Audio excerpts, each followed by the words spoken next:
Hello everyone, কেমন আছো সবাই? আজকে আমি তোমাদের দেখাবো বাড়িতে বসে কিভাবে সহজ কিছু উপকরণ দিয়ে অ্যাকোয়ারিয়াম বানানো যায়। চলো তাহলে ভিডিওটা শুরু করি।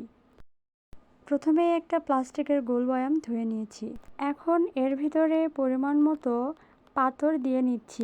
এই পাথরগুলো একদম নর্মাল পাথর, তোমরা ইচ্ছে করলে এই পাথরগুলোর বদলে রঙিন পাথরও ইউজ করতে পারবা। এখন আমার কাছে থাকা কিছুটা পরিমাণ সিঙ্গোনিয়াম গাছ এর ভিতরে দিয়ে দিলাম। একটা মানি প্লান্টও এর মধ্যে দিয়ে দিলাম। ছোট্ট একটা কর্ন প্লান্টও দিলাম। তোমরা ইচ্ছে করলে গাছগুলো নাও দিতে পারো। এখন এর ভিতরে আমি পরিমাণ মতো পরিষ্কার পানি দিয়ে দিলাম। তোমরা ইচ্ছে করলে পানির মেজারমেন্ট কম বেশি করতে পারো, তাতে কোনো সমস্যা হবে না। এখন আমি এর ভিতরে দেশীয় কিছু ছোট মাছ দিয়ে দিচ্ছি।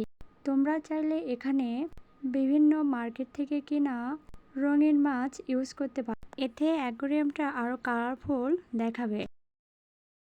মাছ দেওয়া শেষ।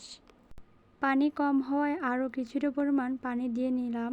আমার কাছে থাকা ছোট্ট এই প্লাস্টিকের হাঁসের ছানাটাও পানির মধ্যে দিয়ে দিলাম। এই তো হয়ে গেল সহজ উপায়ে বানানো সুন্দর অ্যাকোয়ারিয়াম। আশা করি তোমরাও ট্রাই করবে আর জানাবে আমার ভিডিওটা কেমন হয়েছে।